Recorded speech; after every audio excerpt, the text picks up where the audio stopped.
Rezeki itu memang sudah ditetapkan, tapi bukan berarti kamu bisa santai duduk diam, tanpa ngapa-ngapain. Banyak orang ngomong uang gak penting, nikah dulu nanti juga kecipratan rezeki, atau anak itu sumber berkah. Semakin banyak semakin besar rezekinya. Semua itu kedengarannya bijak, padahal bisa jadi racun, yang menghambat langkah kamu buat maju secara ekonomi.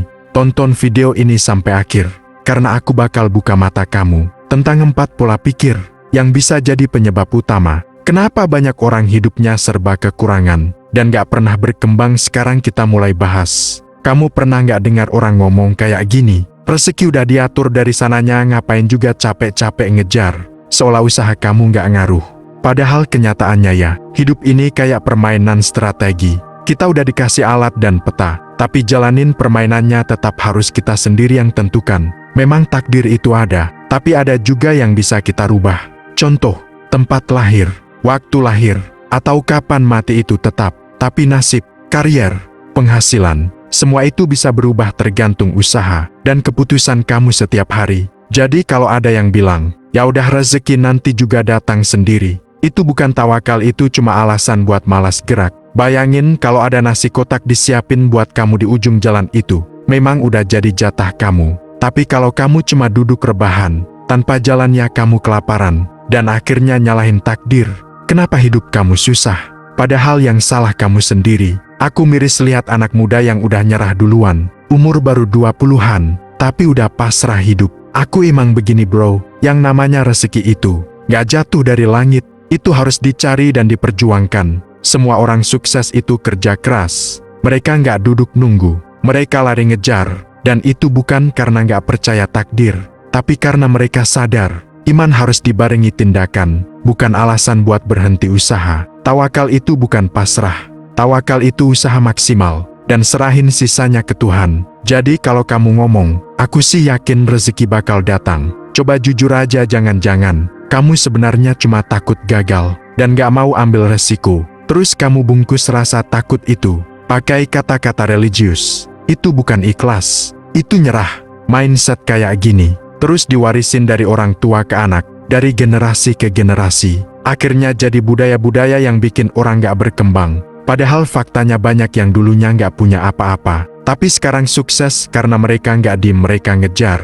Kamu juga pasti sering dengar kalimat sakti, uang itu gak penting. Biasanya diucapin dengan gaya sok bijak. Tapi kalau uang gak penting, kenapa orang kerja banting tulang, bangun pagi, pulang malam? Kalau bukan buat uang, hidup di dunia nyata itu butuh biaya. Semuanya serba bayar, dari makan sampai sekolah, dari berobat sampai bantu orang lain, semua butuh uang. Jadi jangan munafik. Kalimat uang gak penting itu sering dipakai buat nutupin fakta bahwa mereka gak ngerti cara ngatur duit, atau minder karena gak punya. Contoh aja di buku Rich Dad Poor Dad, dijelasin kalau orang miskin lihat uang sebagai sumber masalah, sedangkan orang kaya lihat uang sebagai alat bantu. Uang itu nggak jahat, yang jahat itu cara orang make uang yang salah. Yang aneh justru orang yang paling sering ngomong uang nggak penting itu orang yang hidupnya ribet banget sama uang, tunggu gajian buat bayar tagihan, stres pas tanggal tua, nggak bisa belanja karena dompet kosong. Coba bayangin kalau emang uang nggak penting,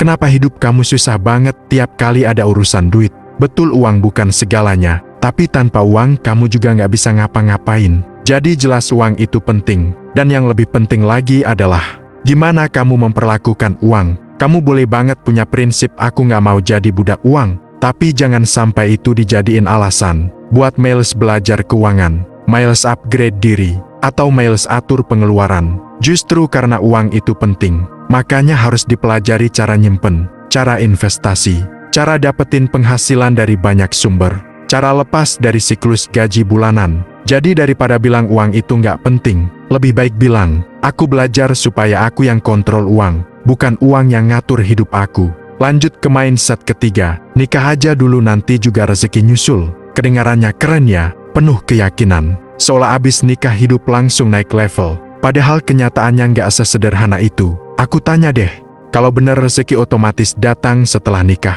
kenapa banyak pasangan muda langsung ngos-ngosan? Abis nikah tinggal bareng orang tua, gaji nggak cukup buat dua kepala, malah maksain punya anak, karena mereka mikir nikah itu jalan rezeki. Padahal rezeki nggak muncul sendiri, Yang bikin rezeki datang itu rasa tanggung jawab yang makin besar, kerja keras yang makin fokus, dan mental yang makin dewasa karena kamu udah gak mikirin diri sendiri doang. Nikah itu bukan tombol sulap. Nikah itu komitmen serius antara dua orang, buat saling bantu dan nanggung hidup bareng. Dan kalau kamu masuk ke pernikahan tanpa kesiapan, itu bukan berani, itu nekat. Aku gak bilang kamu harus kaya dulu baru boleh nikah.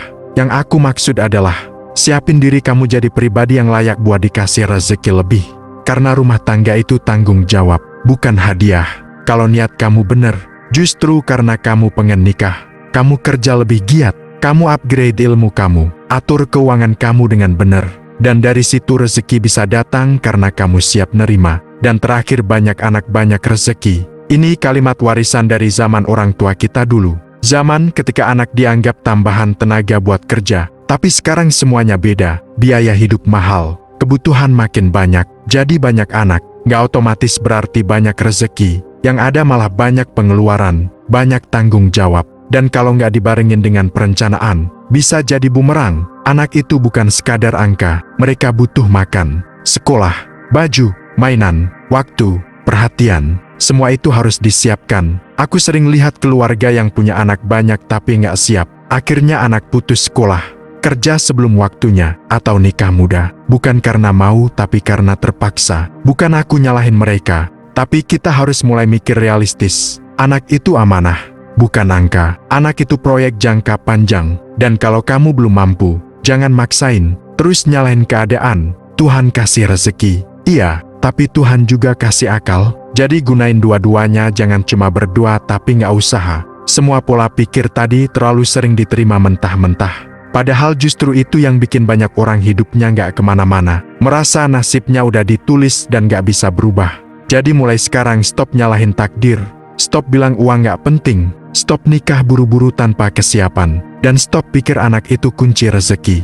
Hidup itu soal pilihan dan kerja keras. Rezeki itu soal tanggung jawab dan mindset yang kamu pilih. Hari ini bakal nentuin masa depan kamu besok. Kalau kamu ngerasa video ini membuka pikiran, jangan disimpan sendiri. Share ke orang lain, klik like, tulis komentar, dan subscribe. Buat bantu lebih banyak orang sadar sama realita hidup.